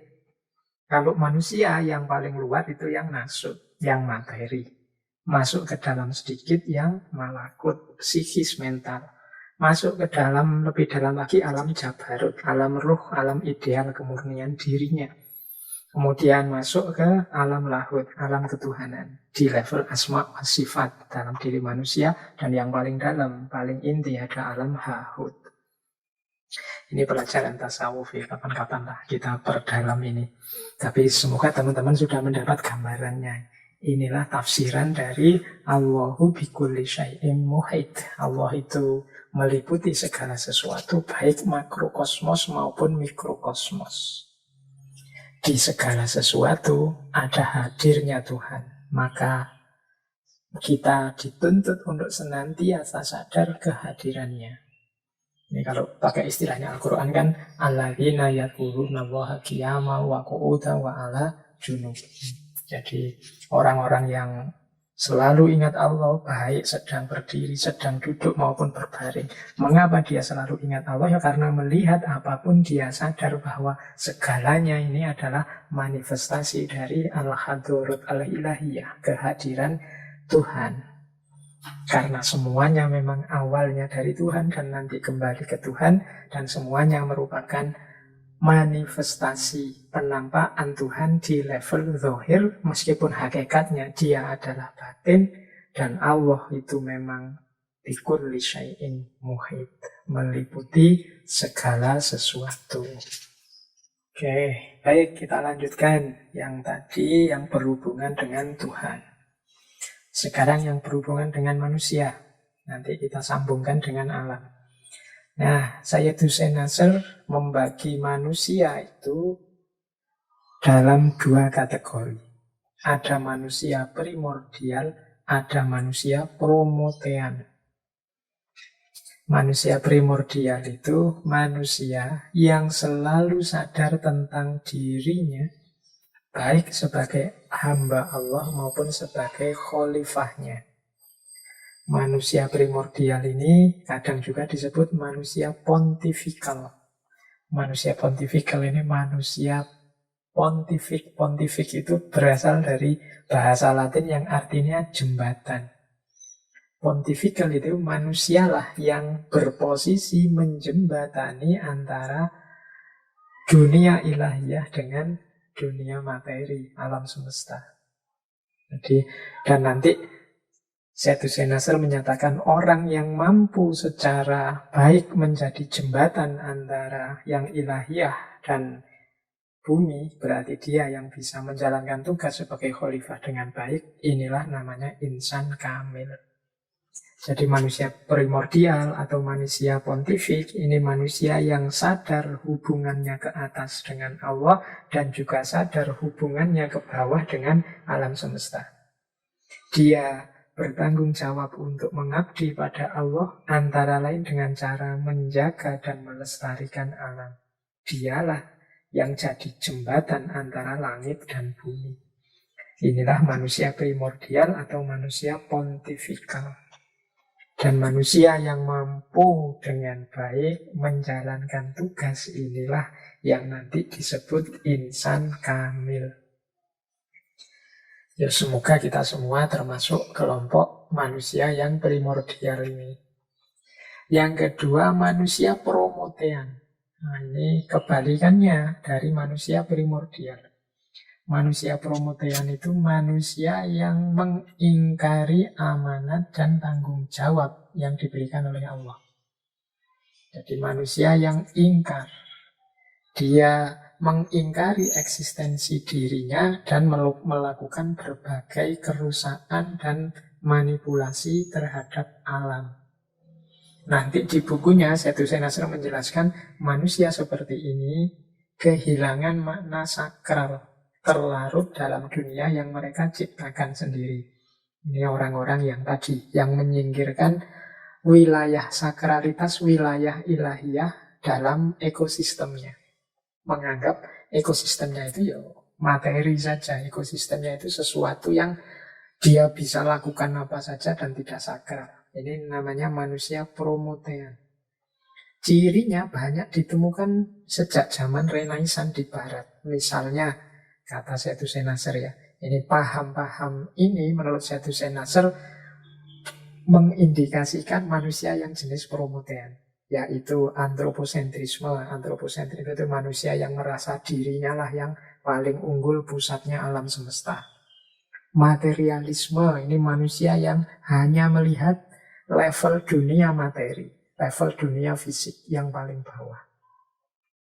Kemudian ada pragmatisme. Pragmatisme itu orang yang berpikirnya praktis saja, ingin mencari manfaat sesaat, jangka pendek, sekarang saja, itu pragmatisme. Nyari jalan pintasnya saja, yang penting berhasil. Itu pragmatisme. Kapitalisme juga punya ciri begitu, orang yang hanya mengejar keuntungan kapital saja. Ciri-ciri antroposentrisme, materialisme, pragmatisme, kapitalisme ini kan subur sejak era Renaissance Barat. Dan dengan logika antroposentris, materialistik, pragmatis, kapitalis, ini kan otomatis yang sakral-sakral, yang metafisik, yang spiritual tersingkirkan. Sehingga secara tidak sadar kemudian melakukan banyak kerusakan-kerusakan, manipulasi-manipulasi terhadap alam. Inilah manusia yang disebut promotean. Ya, promotean itu dari mungkin kata Prometheus. Prometheus ini kan seorang dewa Yunani yang dihukum oleh Zeus. Yang hukumannya itu dia diikat pada sebuah batu yang kemudian burung elang datang memakan hatinya sampai habis. Nah, nanti setelah habis, hatinya tumbuh lagi. Begitu hatinya tumbuh, burung elang itu datang lagi, mengambil lagi hatinya. Terus begitu bolak-balik begitu. Ini hukuman dari rajanya dewa Yunani namanya Zeus. Karena kejahatan yang dilakukan oleh Prometheus. Ya, dia ini sebenarnya dewa yang cerdas, tapi dia nanti mencuri apinya Zeus. Nah, itu indikasi maknanya ya dia melawan amanat Tuhan, perintah Tuhan. Nah, manusia yang begitu ini kayak dewa Prometheus. Yang dia lakukan justru merusak dunia. Sehingga manusianya merusak, memanipulasi, menganggap dirinya paling tinggi, fokus pada materi, hidupnya serba pragmatis, ingin mencari kesenangan, keuntungan sesaat, dan lain sebagainya. Lawan dari manusia primordial adalah manusia promotean. Manusia primordial, manusia yang amanah, termasuk amanah dalam mengemban tugas melestarikan, menjaga alam semesta. Kebalikannya, kalau manusia promotean ini manusia yang tidak amanah, hanya mencari kesenangan, memenuhi keinginannya saja tanpa peduli yang lain. Baik, kita lanjutkan sebentar. Oh, ini waktunya sudah tidak lama lagi. Nah, manusia primordial itu, kalau menurut Syed Hussein Nasr, dia amanah terhadap dua tugas yang dibebankan oleh Allah. Amanah itu berarti dia bisa dipercaya, tidak melalaikan tugas-tugasnya. Apa sih tugas yang dibebankan oleh Allah pada manusia itu? Yang pertama adalah tugas Abdullah, dan yang kedua adalah tugas Khalifatullah. Menurut Syed Hussein Nasr, tugas Abdullah ini tugas yang pasif. Abdullah itu kan manusia memposisikan dirinya sebagai hamba Allah. Berarti dia menerima saja, menjalankan saja apapun keputusan ketetapannya Allah. Termasuk yang berhubungan dengan alam. termasuk dengan menetapi sunnatullah yang sudah ditetapkan oleh Allah. Ini tugas-tugas Abdullah. Jadi kalau Abdullah itu orientasinya ke atas kepada Allah, sifatnya pasif, manusia pasrah, menerima saja, taat saja terhadap apapun keputusan Allah. Yang kedua, tugas sebagai khalifatullah. Kalau tadi yang Abdullah ini manusia diminta patuh saja, menerima saja. Kalau untuk tugas khalifatullah ini ada aspek aktif kreatifnya. Manusia harus melakukan upaya-upaya aktif. Kalau sehubungan dengan alam berarti secara aktif menjaga, memelihara, mengasuh alam sesuai sunnatullah. Manusia harus membuat strategi-strategi agar alam ini lestari, harmoni, seimbang sesuai dengan fitrahnya atau sesuai dengan sunnatullahnya. Itulah tugas kekhalifahan. Jadi tidak sekedar memancang kemajuan tanpa sadar batas diri, tapi khalifatullah itu adalah maju tapi lestari, alam dimanfaatkan tapi sesuai dengan batasnya. Itulah tugas khalifatullah. Inilah cirinya manusia yang primordial. Dan ini sifatnya saling mendukung. Tidak mungkin seseorang itu sukses sebagai Abdullah kalau dia tidak sukses sebagai khalifatullah. Penghambaan kepada Allah itu tidak mungkin berhasil kalau tanggung jawab pengelolaan alam semesta tidak berhasil. Sebaliknya, untuk sukses jadi khalifatullah, manusia harus sudah sebelumnya beres sebagai Abdullah. Tidak mungkin orang bisa aktif kreatif kalau dia tidak menerima amanah, tanggung jawab, aturan, dan hukum yang ditetapkan oleh Allah. Jadi ini dua hal yang saling berkaitan. Maka kalau kita ingin jadi manusia yang primordial, pastinya kita harus menjadi Abdullah dan juga menjadi khalifatullah. Baik, kita lanjutkan. Nah, Sayyid Hussein Nasr menyarankan kita untuk memahami alam tidak hanya menggunakan akal yang instrumental, menggunakan rasio yang rasionalitas sesaat. Beliau menyarankan perspektif kita terhadap alam itu perspektif kearifan. Atau kalau dalam tradisi mistik itu dikenal istilah gnostik. Gnostik itu pemahaman yang empatik. Gnostik itu berbeda dengan metode ilmiah. Kalau metode ilmiah itu kan pemahaman berjarak, subjek dan objeknya terpisah. Kalau perspektif kearifan itu subjek dan objeknya menyatu.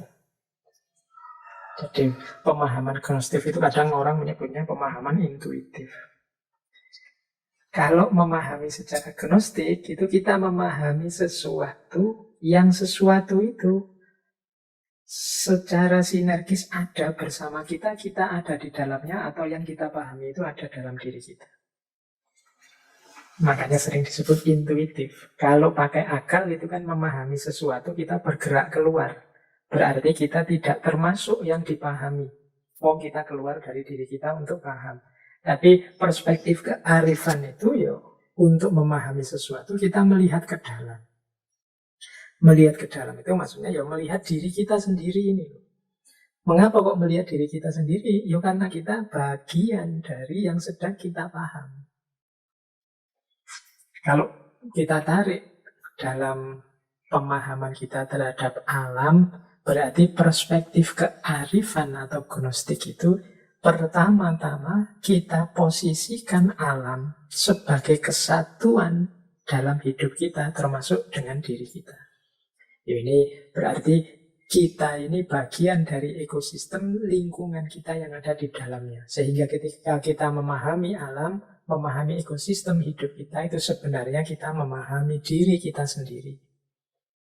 Berarti kita tidak bisa keluar. Kalau kita memahami keluar, berarti kita keluar dari objek yang kita pahami. Tapi kita memahaminya dari dalam. Dulu waktu sesi tentang pemahaman intuitif, mungkin pas sesinya Henry Bergson atau ilmu laduninya Imam Ghazali, Di situ kan ada penjelasan bahwa pengetahuan intuitif itu level kepastian kebenarannya lebih tinggi. Karena orang yang memahami itu mengalami langsung, merasakan langsung apa yang dipahami. Atau terlibat langsung dalam apa yang dipahami. Nah, ini perspektif kearifan. Berarti untuk lebih tepat kita memahami alam, itu tidak dengan cara memposisikan alam sebagai objek yang dipahami dan kita manusia sebagai subjek yang memahami, tapi menyatukan alam dengan kita, lingkungan dengan kita, karena kita adalah bagian dari alam itu sendiri.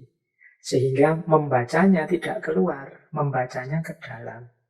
Kita sebenarnya sedang memahami diri kita sendiri. Itulah namanya understand from the inside. Memahami dari dalam, tidak memahami dari luar. Memahami dari dalam berarti mengalami langsung.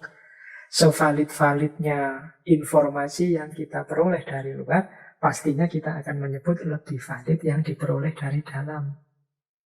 Yang ngalami sendiri, kalau ada orang misalnya sedang mengkritik tentang pacaran misalnya ini, ada mahasiswa yang pacaran, terus temennya mengkritik, bahwa kamu jangan pacaran, nanti kuliahmu keteteran loh. Pacaran itu ganggu kuliah. Dari mana kamu membacanya? Saya baca-baca buku begitu. Kesimpulan saya secara rasional pakai silogisme ya juga begitu. Karena pacaran itu kan berarti menghabiskan waktu, menghabiskan emosi, kuliahmu mesti terganggu. Nah, ini membaca dari luar. Karena dia sumber informasinya keluar dari buku-buku, dari melihat orang pacaran. Tapi kalau nasihatnya begini, misalnya kamu jangan pacaran lah, pacaran itu ganggu kuliah. Kamu tahu dari mana? Saya ngalami sendiri dulu pas saya pacaran, itu kuliahku terganggu luar biasa. Nah, informasi gaya kedua ini kayak informasi langsung, pengalaman sendiri. Nah, ini biasanya diposisikan sebagai lebih valid. Wong ngalami sendiri langsung, saya lihat sendiri kok, saya ngalami sendiri kok.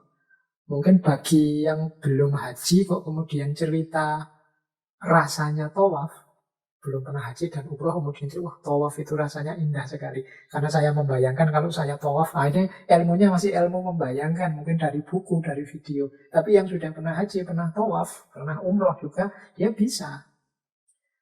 Tidak hanya membayangkan, tapi merasakan seperti ini rasanya tawaf itu. Nah, informasi dari orang yang mengalami langsung ini kan kita posisikan lebih tinggi daripada yang mendapat informasi dari luar. Demikian juga nanti berarti kalau kita ingin memahami alam, lingkungan sekeliling kita, jangan mengambil jarak, tapi masuklah ke dalamnya dan kita pahami dari dalam. Inilah namanya perspektif kearifan atau gnostik. Ada kalimat yang menarik dari Saidhusain Nasr yang dalam bukunya Knowledge and the Secret itu, yang diterjemah dengan judul Pengetahuan dan Kesucian. Beliau tanya begini, orang mungkin bertanya, siapa yang tahu lebih banyak tentang anjing hutan? Ahli zoologi yang mampu mempelajari kebiasaan dari luar dan membedah mayatnya? Ataukah dukun Indian yang mengidentifikasi dirinya dengan roh anjing hutan tersebut?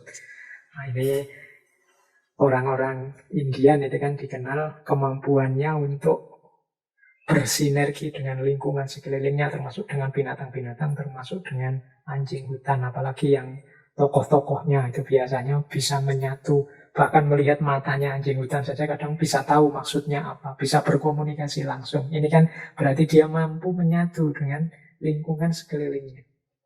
Dia ngerti kalau anjing hutan ini ingin apa, tidak cocok dengan apa. Karena dia merasa sudah bersatu, mengidentifikasi dirinya dengan, dalam tanda petik, rohnya anjing hutan yang ada di depannya. Nah, Saidhusain Nasr terus tanya, kira-kira menurutmu siapa yang lebih paham tentang anjing hutan?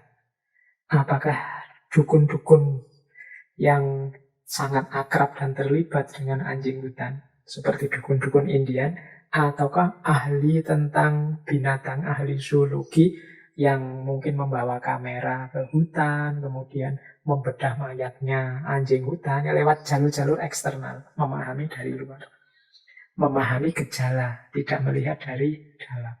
Ini sebenarnya pertanyaan retoris, ya maunya Saidhusain Nasr kita menjawabnya, ya pastinya lebih paham orang yang mampu mengidentifikasi diri dengan roh anjing hutan itu. Buktinya mereka bisa paham apa maunya anjing hutan, apa yang membuat anjing hutan marah, apa yang membuat anjing hutan senang, dan lain sebagainya. Kalau ahli zoologi kan hanya melihat dari luar. Melihat dari luar itu tidak selalu maknanya pas. Kita lihat ada anjing hutan nangis misalnya, oh itu yang nggak paham, wah kasihan, anjing hutannya sedih misalnya. Kita melihat gejala dari luar. Tapi beda mungkin kalau dukun-dukun Indian tadi, dia bisa menyelami. Ini nangisnya karena sedih, apa karena dia terharu, apa dia kesakitan, apa ada yang ingin disampaikan. Nah, itu mereka bisa lebih paham. Mengapa? Ya karena para dukun Indian ini terlibat langsung dengan kehidupan si anjing hutan. Tidak hanya membawa kamera atau membedah mayatnya. Tidak hanya melihat gejala, tapi memang hidupnya sehari-hari melibatkan diri langsung. Ya sama seperti keakraban kita dengan binatang yang kita asuh atau yang kita pelihara. Dengan kucing kita, mungkin dengan anjing, siapa tahu ada yang memelihara anjing di antara teman-teman. Itu kan kita lebih paham. Ini sedang senang, sedang kesakitan, apa sedang gembira, apa sedang lapar, itu kan kita paham. Dari gelagat gejalanya, dari mana kita tahu keakraban kita sehari-hari. Karena kita terlibat terus dengan dia. Yang tidak tahu, mungkin hanya melihat dari luar, ya dia tidak akan bisa dapat informasi banyak. Mungkin dia hanya menafsir-nafsirkan gejala yang kelihatan saja. Nah, kita memahami alam, maunya Sethusena Nasr, ya seperti para dukun Indian tadi. Tidak sekedar kita lihat dari luar, apalagi kita lihat dari atas karena kita merasa lebih tinggi, mereka makhluk rendahan. Tapi kita pahami dari dalam. Understand it from the inside. Mereka juga makhluk yang punya nilai, yang perlu dihargai, dan layak kita akrabi, kita dekati. Apalagi semua itu adalah manifestasi kehadiran Tuhan.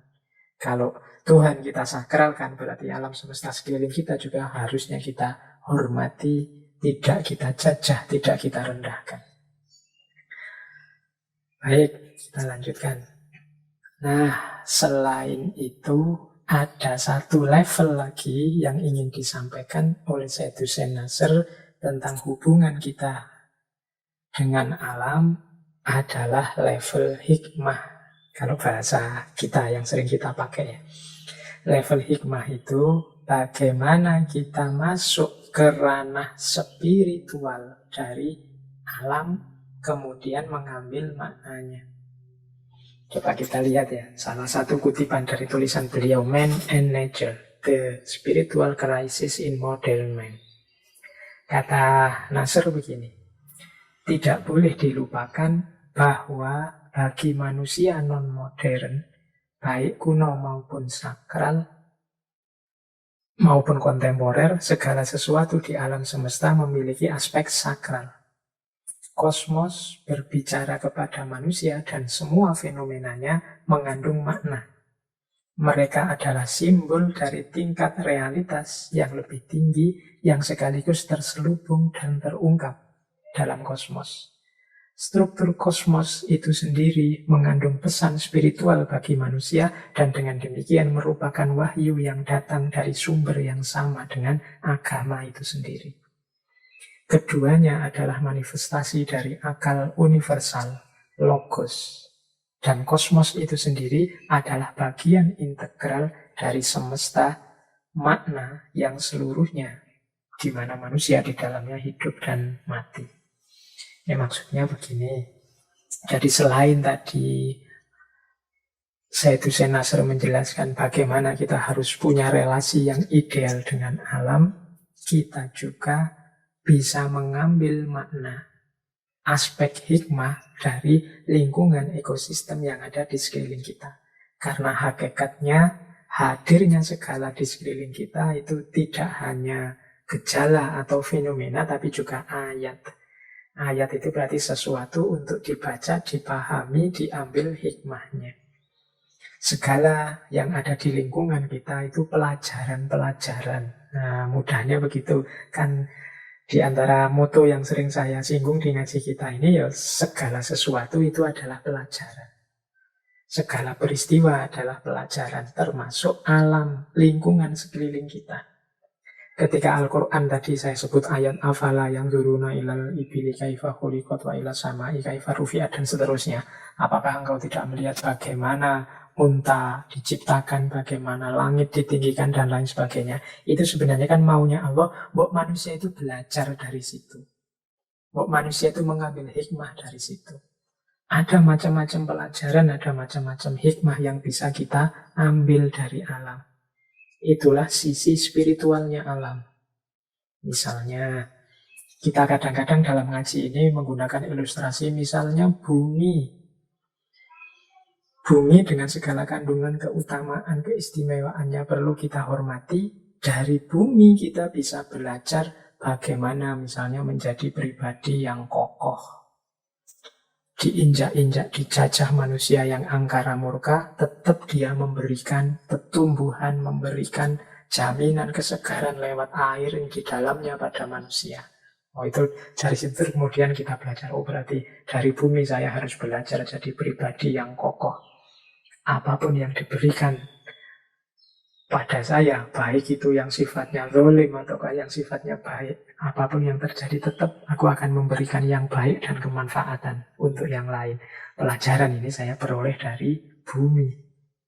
Dari laut misalnya saya belajar tentang istiqomah. Laut itu dengan ombaknya selalu saja seperti itu. Apapun yang terjadi, meskipun sampah-sampah dilemparkan padanya, meskipun dia diserbu oleh berbagai aliran air dari banyak sungai, dia tetap istiqomah dengan ombak dan gelombangnya. Nah, ini namanya mengambil pelajaran. Melihat langit yang luas, menyadarkan aku betapa aku ini kecil, betapa aku ini tidak berharga kalau dibandingkan alam semesta seluas ini, betapa tidak berdayanya aku ini. Ini bumi ini kalau dijajar dengan planet-planet besar tidak ada apa-apanya, apalagi dengan galaksi yang lain, bahkan yang jutaan kali lipat dari matahari juga ada, betapa kecilnya kita. Ini mengambil makna, mengambil hikmah untuk kemanfaatan hidup kita. Inilah makna dan sisi spiritual alam yang bisa kita tarik. Ya tentunya makna paling dalam, paling puncak adalah menghadirkan kesadaran Allah tadi. Ini kalau teman-teman senang dengan model makna seperti ini, boleh misalnya membaca kitabnya Imam Ghazali. Yang di situ beliau menjelaskan tentang rahasia penciptaan alam semesta dan makhluk hidup. Kalau tidak salah judul aslinya Al-Hikmah fi Makhluqatillah. Ini di situ gayanya Imam Ghazali seperti saya ilustrasikan tadi. Dari langit yang luas kita bisa mengambil hikmah apa, dari matahari, dari rembulan kita bisa mengambil hikmah apa, pelajaran apa, dan seterusnya. Baik teman-teman, wah ini waktunya sudah mau habis. Nah, pada akhirnya dari berbagai uraian tadi yang diawali dari kegelisahan-kegelisahan, pada intinya Syed Hussein Nasr ingin kita mengubah paradigma, shifting paradigm. Ayo, cara berpikir, cara hidup kita di hadapan alam semesta, menyikapi lingkungan kita, ayo diubah. Kata Syed Hussein Nasr, kalau ini saya bikin semacam tabel membandingkan paradigma lama yang sering dikenal sebagai paradigma Cartesian, yang saya jelaskan sudah di sesinya Fritjof Capra kemarin. Ciri-cirinya paradigma Cartesian dan paradigma yang diinginkan oleh Syed Hussein Nasr yang sering disebut sebagai paradigma tradisional. Kita lihat shifting paradigm apa saja sih. Yang pertama, kalau model Cartesian itu kecenderungannya adalah mekanisasi alam. Yang di situ ada desakralisasi alam. Jadi memposisikan alam sebagai tidak sakral. Tidak sakral ini mungkin makna jauhnya mau manusia silahkan mau apa saja kepada alam, tidak usah sungkan-sungkan. Diinjak-injak, dijajah juga silahkan, mau alam itu tidak sakral, kan itu uraian mudahnya. Oleh Syed Hussein Nasr, yuk mari kita balik paradigma itu. Kita melakukan resacralization of nature. Kita sakralkan kembali alam lingkungan sekeliling kita. Kita sakralkan berarti kita hormati, kita hargai. Tidak kita boroskan, kita manfaatkan ya, tapi secukupnya saja dan tidak dengan merusak keseimbangan ekosistemnya. Ini namanya resakralisasi. Jadi mari kita ubah cara berpikir mekanisasi desakralisasi menjadi resakralisasi. Yang kedua, kalau paradigma Kartesian itu melihat alam semesta ini seperti mesin besar. Ini seperti model mesin yang besar yang harus dipahami bagian-bagiannya. Kalau versinya Sethusel Nasr dengan paradigma tradisionalnya, kita pahami juga alam semesta sebagai manifestasi kehadiran Tuhan. Jadi kita hadirkan juga dalam ekosistem kita, dalam lingkungan kita Tuhan. Karena segala sesuatu itu awal dan akhirnya adalah Tuhan. Kemudian paradigma Kartesian lagi melihat bahwa tujuan kita, cara kita memahami alam itu secara parsialistik, atomistik. Dipahami bagian-bagian tertentu saja, kadang-kadang dengan tidak peduli bagian yang lain. Misalnya melihat materi saja, bahkan materi itu melihat aspek tertentu saja, dan itu pun kita terus merasa sudah melupakan aspek yang lain, dimensi yang lain. Kalau Sethusel Nasr mengajak kita memahami secara holistik, ayo dipahami secara utuh, jangan sepotong-sepotong. Kalau paradigma modern Kartesian menyatakan tujuan sains itu adalah untuk mengkontrol dan menguasai, kalau versinya Sethusel Nasr kita berhadapan dengan alam itu untuk memanfaatkan, memberi makna, mengambil makna, dan menetapkan nilai-nilai untuk peningkatan kualitas hidup kita. Kalau dalam paradigma modern hubungan kita dengan alam itu subjek-objek, kita subjeknya, alam objeknya. Kalau versinya Sethusel Nasr hubungan kita dengan alam itu subjek dengan subjek. Kita ini sama-sama subjek yang perlu saling menghargai, saling mempertimbangkan kepentingan. Kalau subjek-objek itu berarti hanya kepentingan subjeknya yang dibunyikan, kepentingan objeknya tidak. Maka perlu kita ubah relasi kita dengan alam, dengan lingkungan. Kemudian versinya paradigma Kartesian, di situ ada rasio yang instrumental. Jadi rasio instrumental itu percaya hanya pada akal yang menganalisis saja. Kalau maunya Sethusel Nasr, jangan hanya akal, tapi intelek atau intelijensi. Manusia itu alatnya memahami tidak hanya rasio, dia juga punya nurani, dia juga punya naluri, punya imajinasi, punya intuisi, dan lain sebagainya. Nah, kalau logika Kartesian sering menggunakan cara berpikir either or itu kalau tidak ini itu sifatnya hitam putih. Kalau ini ilmiah apa tidak ilmiah, ini cocok apa tidak cocok, ini masuk akal apa tidak masuk akal. Either or itu sifatnya dikotomis, kita harus milih. Mau jadi orang yang ilmiah apa tidak ilmiah. Nah, kalau Sethusel Nasr inginnya bahwa kita jangan berpikir begitu. Kita bisa both end. Both end itu yang mungkin, ini yang mungkin. Jadi, karena dunia ini kompleks. Kita memahaminya pun juga harus secara kompleks, multidimensi. Tidak hanya menerima satu aspek saja atau harus milih satu aspek saja.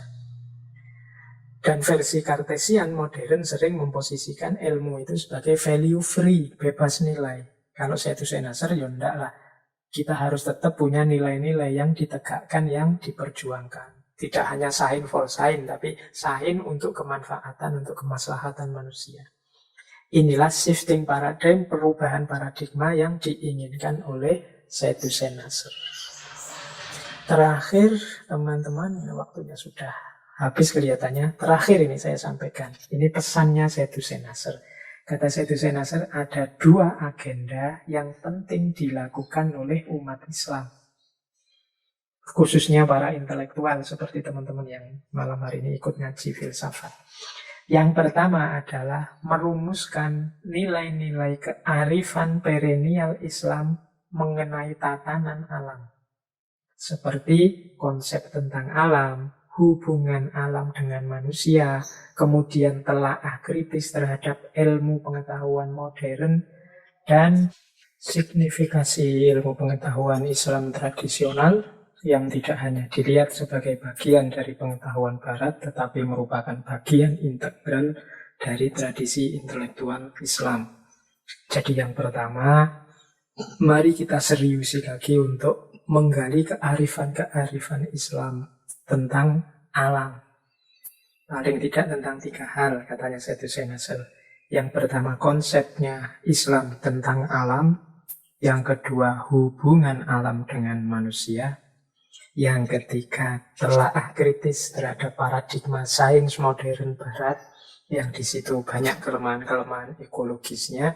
Dan yang keempat, signifikasi ilmu pengetahuan Islam tradisional. Dalam arti wawasan-wawasan keilmuan Islam kita itu sebenarnya luar biasa untuk melahirkan kearifan ekologis. Hanya saja kita selama ini melupakan itu. Kita larut dalam paradigma peradaban, paradigma berpikir yang diciptakan oleh Barat.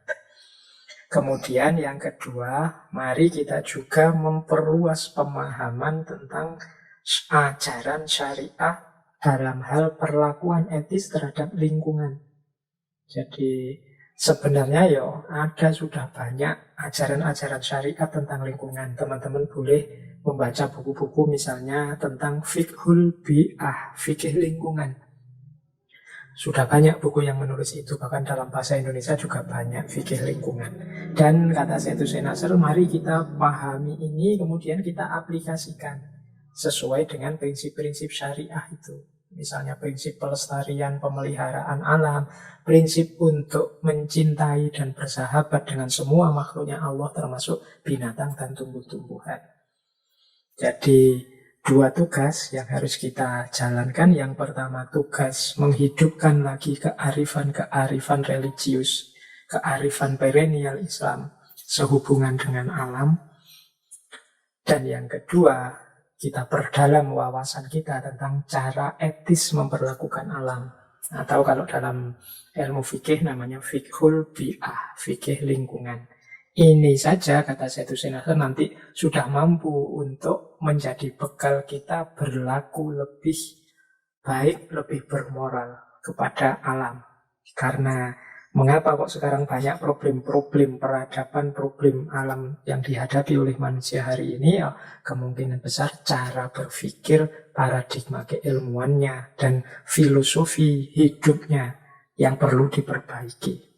Sebenarnya dalam tradisi, termasuk tradisi Islam dan berbagai budaya yang lain, khususnya budaya Timur, itu sudah ada kearifan-kearifan seperti itu. Hanya saja karena peradaban hari ini kiblatnya banyak pada mode scientific positivistik yang dikembangkan oleh Barat, akhirnya kita melupakan khazanah-khazanah yang berharga itu. Baik teman-teman, ini saya kira sesi kita untuk malam hari ini bisa kita cukupkan. Mohon maaf mungkin waktunya sedikit melandang, sedikit panjang, sedikit lebih 2-3 menit. Kurang lebihnya mohon maaf, insya Allah kita lanjutkan minggu depan di tema yang lebih spesifik lagi. Kalau malam hari ini dari ranah keislaman, minggu depan kita ambil kearifan dari budaya kita sendiri, kita ambil dari budaya Jawa. Di sana ada filosofi memayu hayuning bawono, antara lain yang berhubungan dengan alam semesta. Baik, saya akhiri sekian, kurang lebihnya mohon maaf. Wallahul muwaffiq.